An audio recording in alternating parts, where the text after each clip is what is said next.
Oi pessoal, tudo certo? Eu sou a Giovana e no episódio de hoje a gente vai estudar um caminho possível para o plástico por meio da reciclagem. De onde veio esse interesse ou essa necessidade de começar as práticas de reciclagem e o que a gente anda fazendo hoje em relação ao nosso descarte, principalmente em relação ao descarte do plástico. Quer saber mais sobre isso? Então vem com a gente!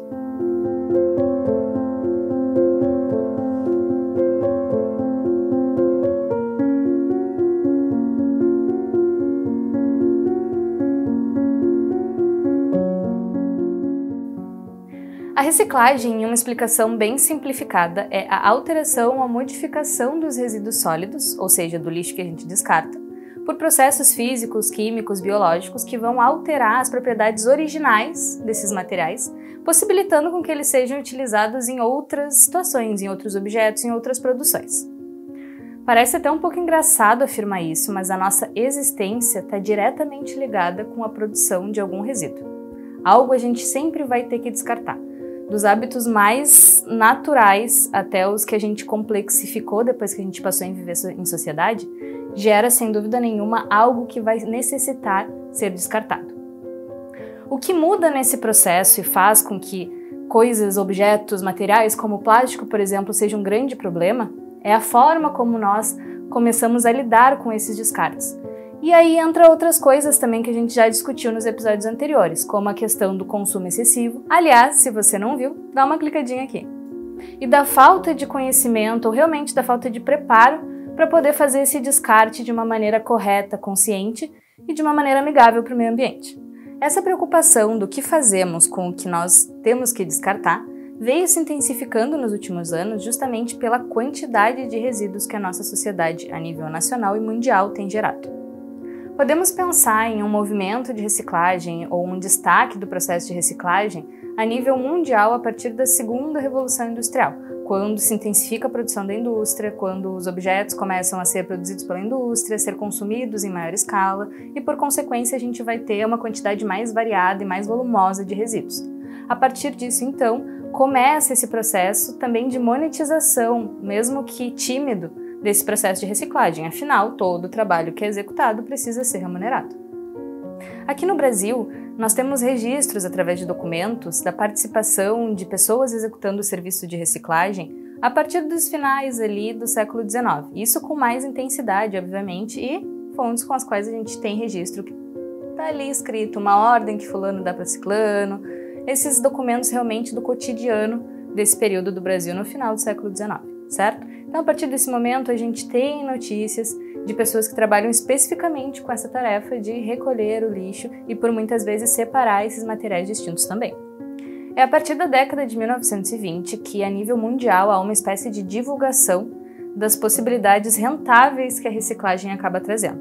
Ou seja, há uma comoção mundial dos países, principalmente mais industrializados, mais desenvolvidos, sobre justamente essa questão de a reciclagem ser também uma fonte de renda, ou seja, uma economia que se cria a partir desse momento. Então, na década de 20, esse conhecimento, essa novidade é disseminada e é incentivada por esses países para que chegue também nas outras nações ao redor do mundo. Mas é a partir da década de 70 que o Brasil de fato se estrutura para lidar melhor com os resíduos que produz. Nessa lógica, foram criadas uma série de programas de incentivos à reciclagem, à reutilização de materiais, à separação de lixo, enfim, uma série de programas que auxiliaram a estruturar melhor essa ideia de reciclagem aqui no nosso país. Isso tudo, claro, com um fundo econômico, mas principalmente pela urgente necessidade de conscientizar a população sobre o seu consumo e o descarte dos materiais, principalmente os materiais plásticos. A nível mundial também houveram diversos encontros diplomáticos para discutir como andava a postura de cada país em relação ao lixo que produz. E aqui é todo tipo de lixo. Essas primeiras reuniões globais, essas primeiras conferências que colocaram grandes líderes de nações um frente aos outros para discutir a questão do descarte e da reciclagem, falavam de uma maneira geral sobre todo tipo de lixo, não especificamente sobre a questão do plástico. A seguir eu vou trazer alguns dos principais desses encontros e algumas das informações que foram discutidas neles. A Conferência de Estocolmo, em 1972, abriu os debates sobre as questões ambientais, colocando grandes líderes das nações uns com os outros para discutir os destinos do meio ambiente e as consequências que o desenvolvimento desses países estava gerando. De um lado, a gente tinha os países do primeiro mundo, ou os países desenvolvidos, querendo preservar as regras ambientais ou criar novos parâmetros para lidar com essa questão, justamente porque já tinham um desenvolvimento avançado e os recursos já estavam mais escassos, as danificações ao meio ambiente, digamos assim, já estavam mais visíveis, mais presentes. Por outro lado, a gente tem os países subdesenvolvidos ou de terceiro mundo, querendo então defender suas políticas desenvolvimentistas e tentando ali fazer uma conciliação, uma negociação para não acabar seguindo alguns dos acordos que poderiam acontecer, que justamente privariam eles de manter essas políticas desenvolvimentistas. Na Conferência de Nairobi, em 1982, o principal assunto foi justamente a falha no avanço dos debates ambientais nessas sociedades. Para além disso, países menos desenvolvidos, assim como o Brasil, por exemplo, acabaram recebendo um puxão de orelha por não lidar ou não andar na linha certinho com os acordos que foram traçados. A conferência, ocorrida no Rio de Janeiro em 1992, destacou de fato a necessidade central da pauta ambiental internacionalmente. Além disso, impulsionou o conceito de desenvolvimento sustentável. Por fim, em outra conferência no Rio, em 2012, houve o alinhamento dos Objetivos de Desenvolvimento Sustentável, que tem vários parâmetros, dentre eles, óbvio, muitas metas que promovem o desenvolvimento do meio ambiente, ou seja, que tomam posturas que preservem a área que já foi danificada e visem recuperar as áreas que sofreram algum prejuízo nesse processo. Dentro desses parâmetros, há diversos objetivos que vão ser traçados, dentre eles que incluem também a questão da reciclagem e dos resíduos. Esse foi um breve panorama dos assuntos discutidos nessas conferências mundiais acerca das preocupações com o meio ambiente. Dessas conferências, a nível nacional e também internacional, saíram diversos acordos, tratados, projetos que visavam a recuperação do meio ambiente, o uso sustentável dos resíduos que nós produzimos, enfim, uma série de medidas para a diminuição dos impactos no planeta. Pensando agora especificamente sobre o plástico, em 2019 aconteceu um encontro mundial para firmar um compromisso de monitoramento dos resíduos plásticos. 187 nações signatárias da ONU firmaram esse compromisso, mas o Brasil ficou de fora. Olá pessoal, muito prazer, meu nome é Rafael Dutra, eu sou o diretor de operações da Trechin, uma empresa que trabalha com gestão de resíduos e logística reversa, e hoje estou aqui para falar com você sobre esse processo de reciclagem no país. Bom, então como inicia o processo de reciclagem? Na verdade, o processo de reciclagem tem duas fontes distintas. Ele pode ser um processo a partir de resíduos industriais, seja através de rejeitos da indústria ou sobras de produção, e aí também é chamado de pós-industrial ou pré-consumo, porque ainda não foi consumido pelo consumidor final, e o pós-consumo, que seria exatamente a destinação através das nossas residências, dos nossos trabalhos, das nossas escolas, no momento em que nós utilizamos esses produtos, essas embalagens, enfim, e temos que dar a destinação adequada para eles. E como separar esses resíduos quando falamos de pós-consumo? Bom, estudos recentes na área de experiência do usuário estão indicando que essa segregação entre papel, metal, plástico, vidro tem mais atrapalhado do que ajudado a destinação final dos usuários no momento do pós-consumo. Por quê? Por dois grandes motivos. O primeiro é porque o pessoal fica em dúvida. Muitas vezes a gente não tem o conhecimento sobre o material que a gente está jogando fora e por isso a gente fica em dúvida em qual local colocar, se vai ser metal, se vai ser plástico, se vai ser papel, se vai ser vidro, enfim. E um segundo motivo é exatamente pela mistura de materiais em alguns componentes. Então existem embalagens que têm mais de um desses materiais, seja papel, plástico, às vezes até mesmo metal misturado. Então por este motivo nós estamos trabalhando numa educação simplificada, em que existe apenas separação do reciclável, não reciclável e produtos perigosos. E aí essa grande segregação entre recicláveis dos mais diversos tipos, seja ele metal, papel, plástico e vidro, é realizada através de cooperativas e associações de reciclagem. Agora que a gente já sabe como tudo se inicia e como devemos separar os resíduos no pós-consumo, vem a terceira pergunta: onde descartar corretamente esses resíduos? Levando em consideração a educação simplificada comentada anteriormente, nós vamos ter o coletor de resíduos recicláveis. Nesse coletor vão entrar quase todos os tipos de resíduos recicláveis, sendo eles metais, papéis e plásticos. O único que não vai entrar é o vidro, por uma questão de perigo durante o manuseio. Então o vidro ele tem um contentor específico e naqueles locais em que não tem um contentor específico, uma lixeira específica, ele pode ser descartado através de uma caixa de papelão em que a gente pede para que se escreva, vidro, para que realmente quem for coletar esse material e depois transportar e deixar em uma cooperativa ou uma associação de reciclagem parceira tenha esse cuidado no momento do manuseio. E aí, citando alguns exemplos desses resíduos que podem ser descartados do contentor de recicláveis, a gente tem, por exemplo, nos metais, as famosas latinhas de alumínio, panelas antigas, ferros diversos. Na parte de papéis, nós temos o papel branco, né, aquela folha de ofício já utilizada, revistas, jornais, papelão. Na parte de plásticos, nós temos os exemplos das garrafas PET, temos exemplos de potes, embalagens de produtos de higiene, produtos de limpeza, enfim, esses são os mais diversos tipos, né? O plástico ele tem uma grande variedade aí de resíduos que podem ser destinados no contentor de recicláveis. E vale ressaltar aqui alguns mitos que existem também sobre algumas destinações ou não destinações de resíduos recicláveis, né? Então, por exemplo, a caixa de pizza, que muita gente diz que não pode ser destinada para resíduo reciclável se estiver engordurada, isso não é verdade. Já existem processos na indústria de beneficiamento que conseguem separar esse material, conseguem fazer a limpeza do papelão, então pode sim ser destinada como resíduo reciclável. A gente só pede, obviamente, para retirar o excesso, né, de resíduos orgânicos ali da comida da caixa de papelão, porque provavelmente ela vai ficar 1 ou 2 dias até ser segregada nas cooperativas de reciclagem. Um outro ponto são as latas e caixas de leite, de suco, em que o pessoal diz que tem que lavar com água limpa para depois poder destinar corretamente. Isso também não é verdade. Nós sempre aconselhamos a colocar água de reuso, né?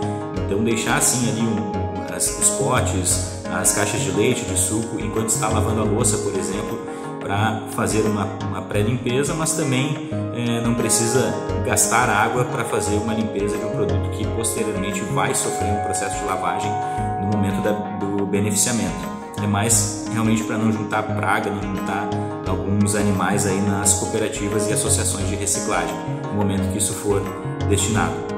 E um outro ponto também é o copo de café, né? Que muita gente diz que se tem ali o pó do café não pode ser destinado corretamente. Isso também não é verdade. A gente apenas aconselha, né, a tomar todo o líquido e aí virar ali na pia, enfim, algum local específico que se possa fazer essa limpeza também. Mas caso não seja possível, também não deixe de colocar no resíduo reciclável, porque ele pode sim ser aproveitado sem problema algum. E todos esses materiais serão então encaminhados para associações e cooperativas de reciclagem, seja através de coleta seletiva ou de empresas como a Trechin, no qual eu trabalho, que fazem essa gestão de resíduos e acabam levando o resíduo para o destino correto. Então lá, nessas associações e cooperativas, eles serão segregados, armazenados, prensados e armazenados para que se tenha uma carga, e após essa carga formada serão encaminhados para a indústria de beneficiamento, onde esse resíduo, né, esse lixo, que muita gente trata como lixo, que não tem valor, na verdade vai gerar renda para essas pessoas e vai gerar insumo para a cadeia produtiva.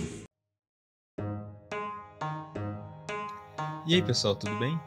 Então, a questão da ecologia, da consciência ambiental, ela realmente perpassa várias matérias e, é claro, a filosofia e a sociologia não iam deixar de dar o pitaco delas de sempre. Mas essa história é meio complicada, porque a maior parte da história da filosofia ocidental, ou seja, aquela que a gente retoma desde lá da Grécia, ela foi baseada em, no geral, fazer uma supervalorização do ser humano e separar ele do mundo natural.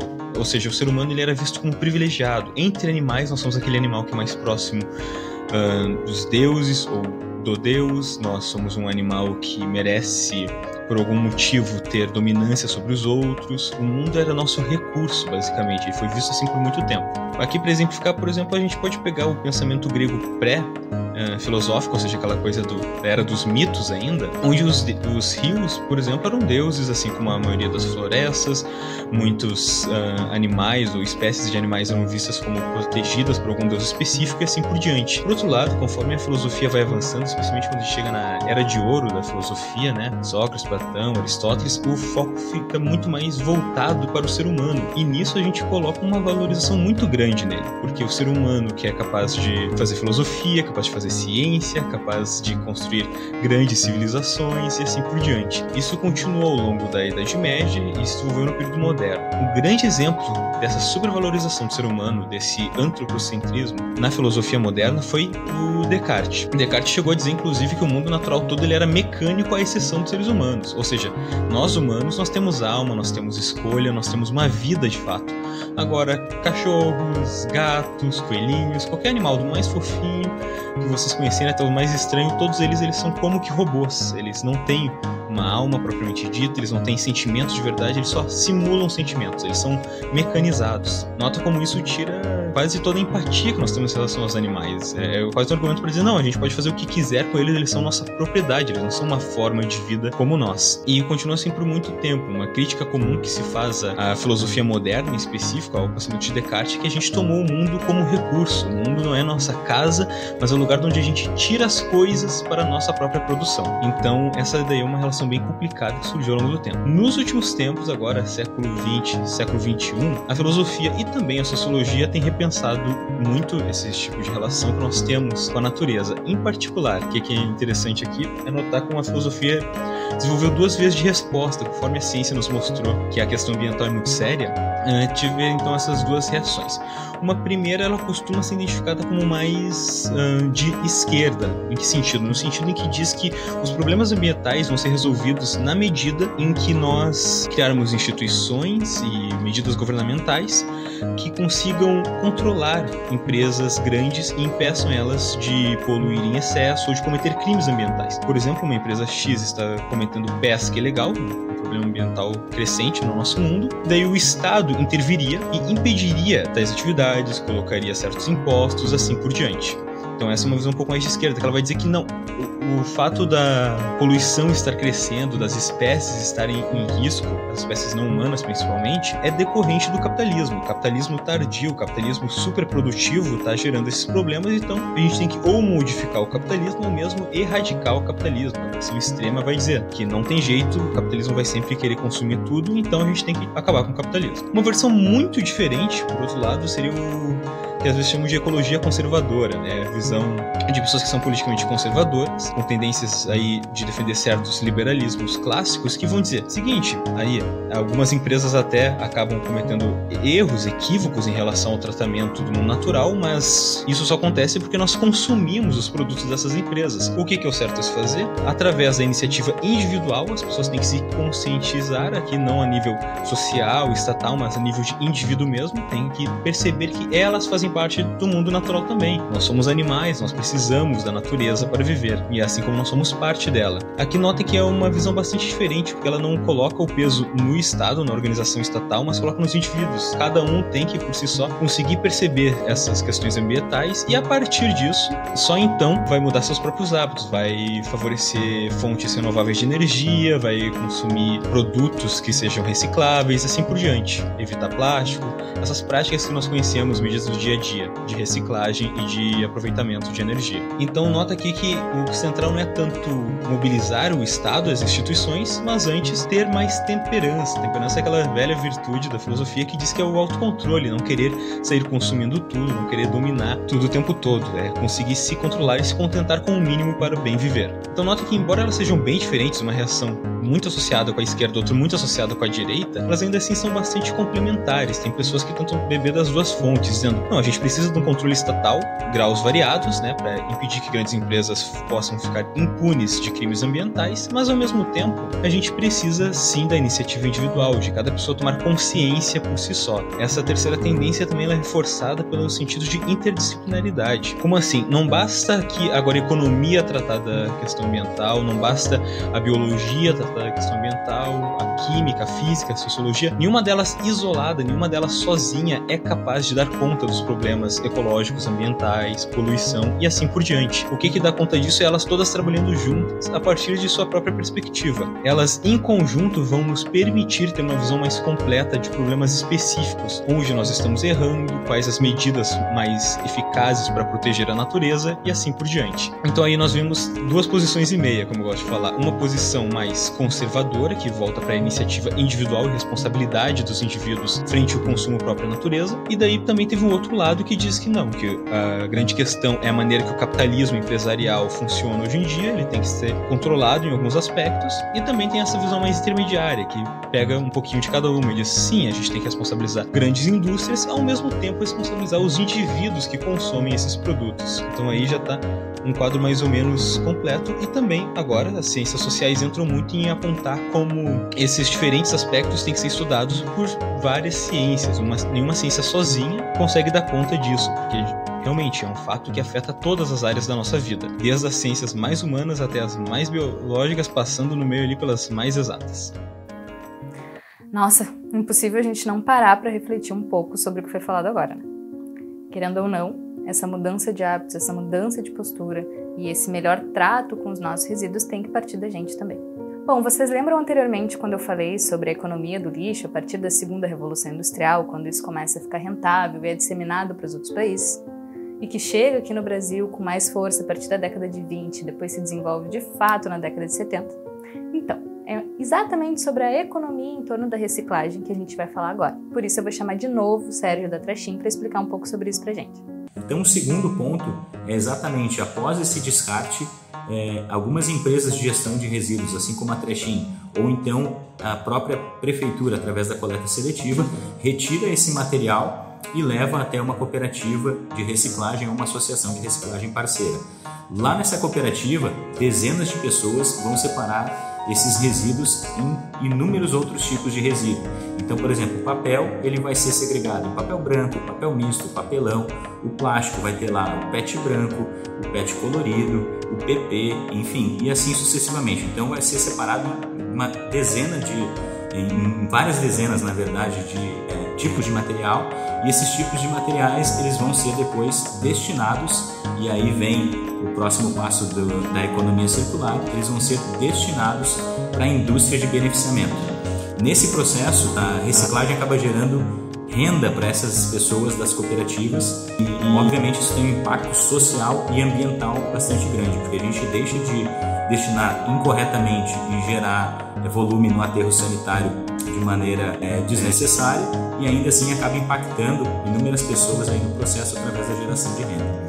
E aí nesse ponto da transformação, então tem aí uma série de transformações que podem ser feitas a partir desses produtos que nós vamos falar mais para frente, mas então essas empresas de beneficiamento acabam transformando o que era rejeito, o que era lixo para muitos, em insumo para a cadeia produtiva, retornando para essas indústrias aí que começaram o processo. Então por isso que se chama economia circular, porque realmente acaba gerando esse círculo positivo, desde a indústria, passando pelo consumidor final, indo até a cooperativa, da cooperativa para o beneficiador e do beneficiador de volta para a indústria novamente. E aqui, pessoal, eu quero mostrar para vocês um pouco de como funciona isso na prática.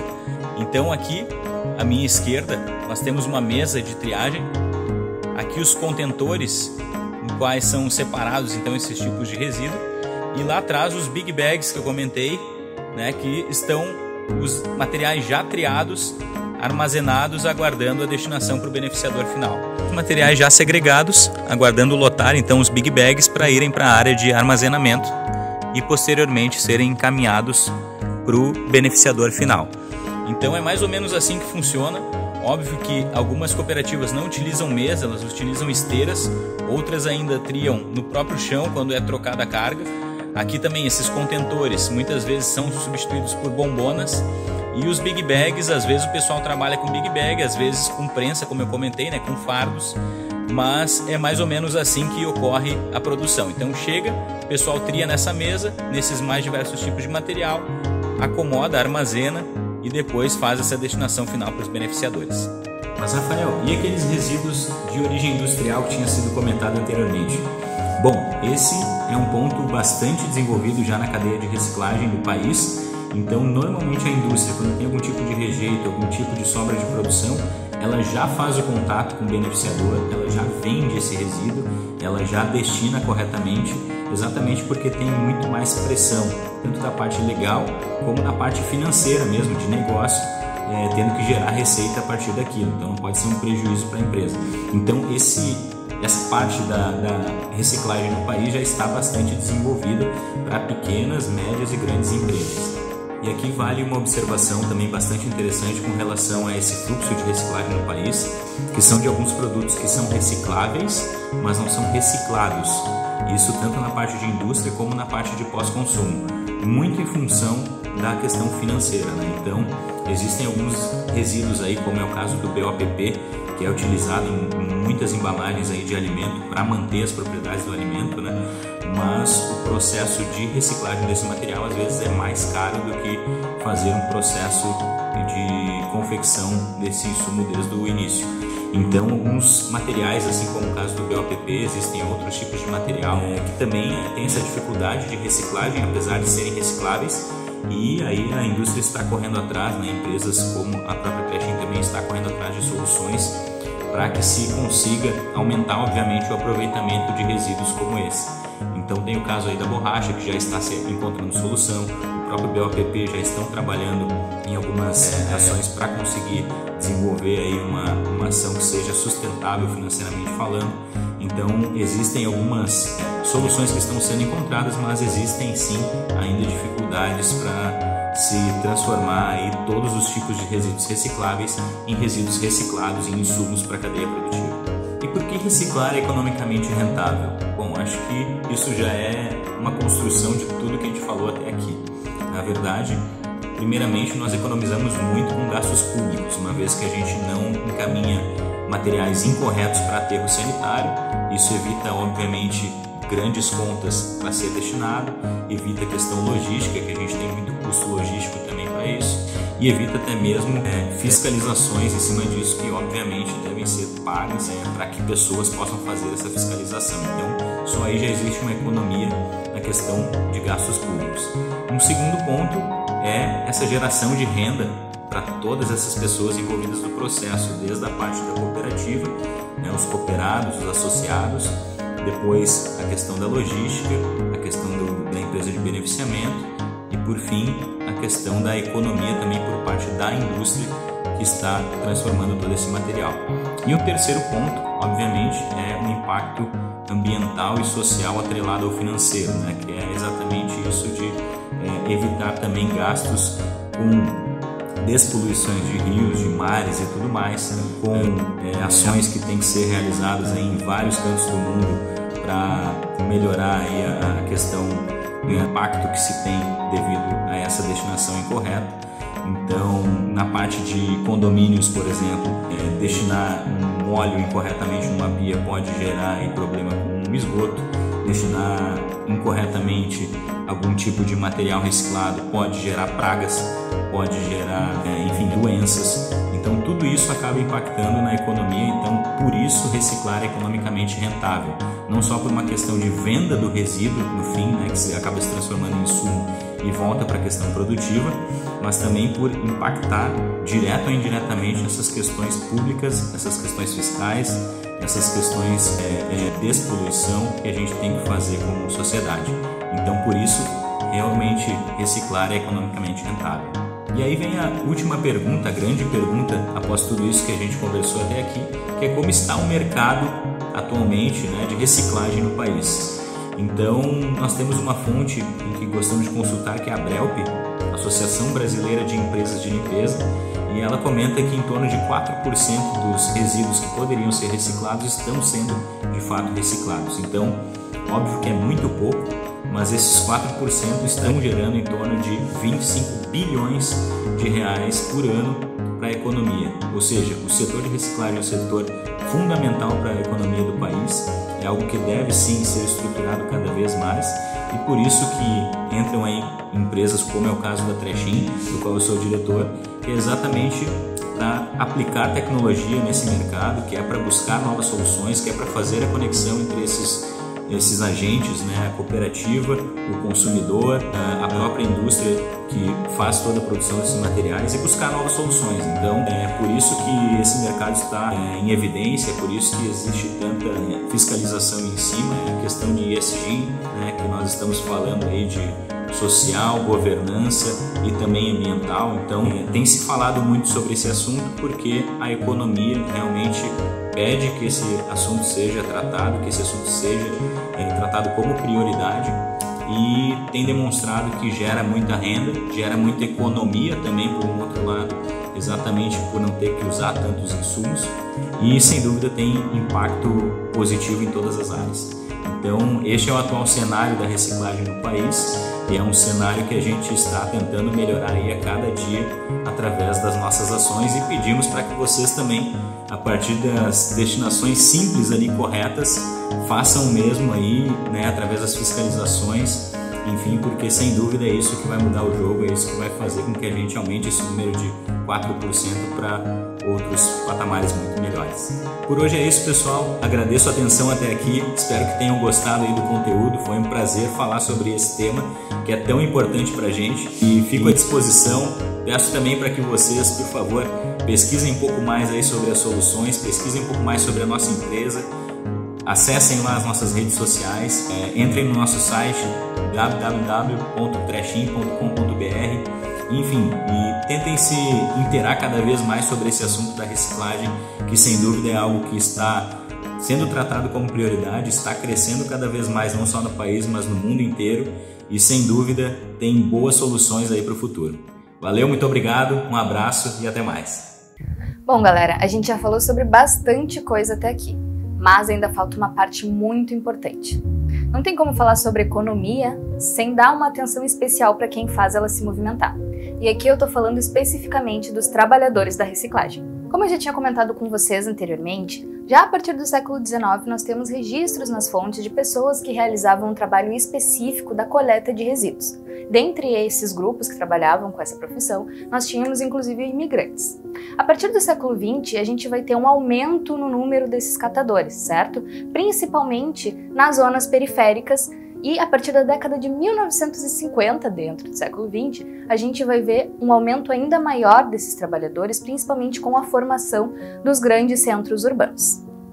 Um grande exemplo é a Carolina Maria de Jesus, escritora, compositora, poetisa, que ficou muito famosa pelas obras literárias que publicou, mas que ganhou grande parte da vida catando resíduos de papel e vivendo dessa profissão, alimentando a família. Nos livros dela, inclusive, ela relata a difícil trajetória que é trabalhar como recicladora num país como o Brasil, que não valoriza tanto essa profissão e que deixou essa profissão a cargo realmente das zonas periféricas como algo que não fosse tão importante.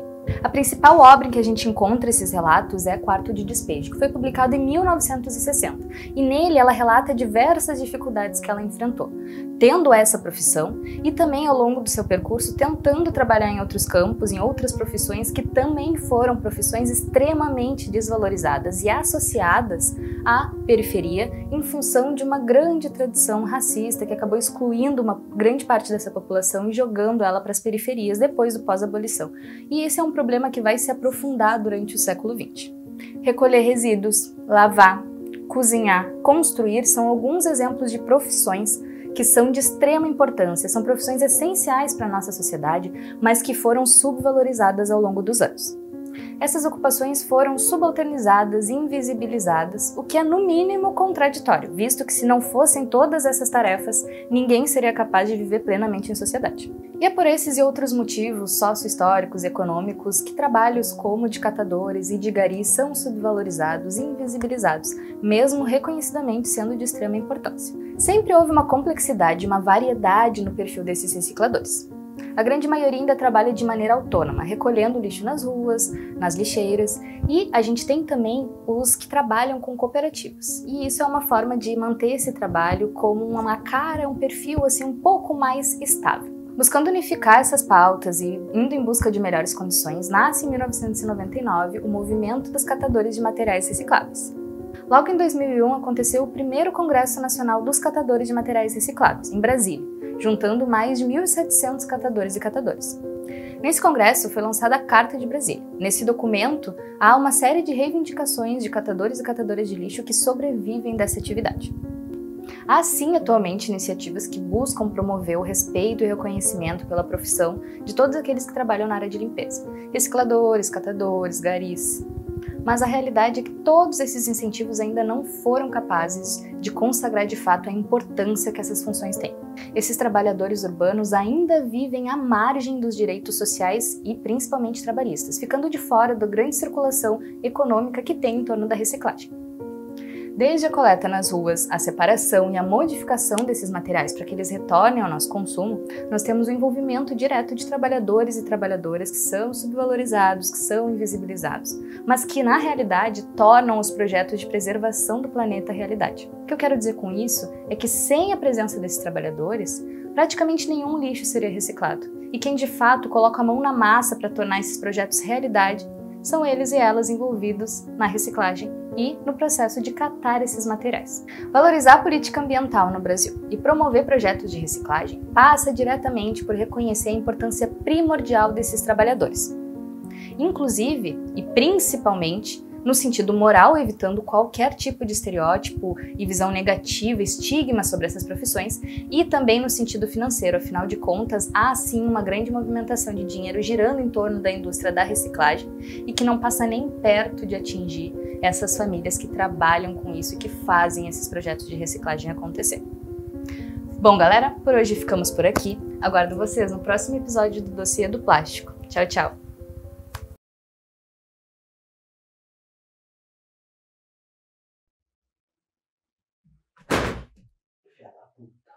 Morreu?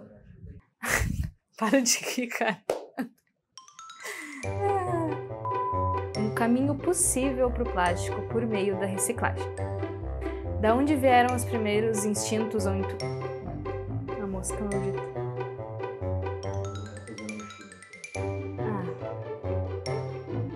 Porque tava quieta até agora. Vai ter que a gente ficar lutando karatê com o bicho nisso.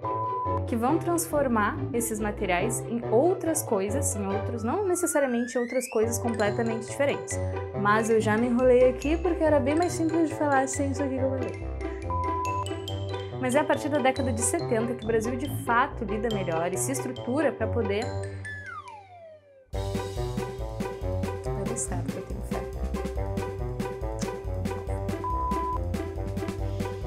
Aqui, ó.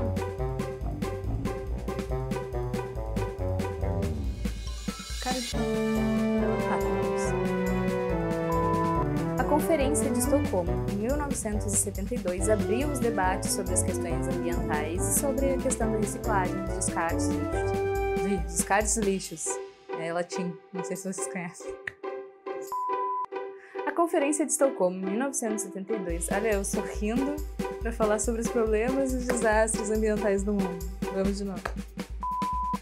Mas é de fato na década de 70 que o Brasil se estruturou melhor para começar um processo de verdade. Não é de verdade, é verdadeiramente. Dessas e de outras conferências a nível nacional e internacional saíram diversos projetos, hablando espanhol, hola carosela, passa linda. Projetos é uma merda, horrível. Por fim, na conferência de Rio, eles estavam todos num grande rio, um bote, mergulhando, uma loucura, todo mundo pelado. Algumas titubeadas, sim, mas acontece.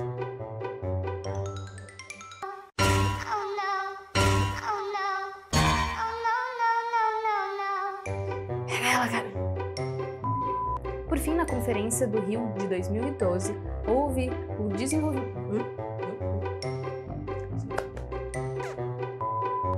Esse foi um panorama geral das principais temáticas que foram desenvolvidas nas conferências mundiais sobre o... Vou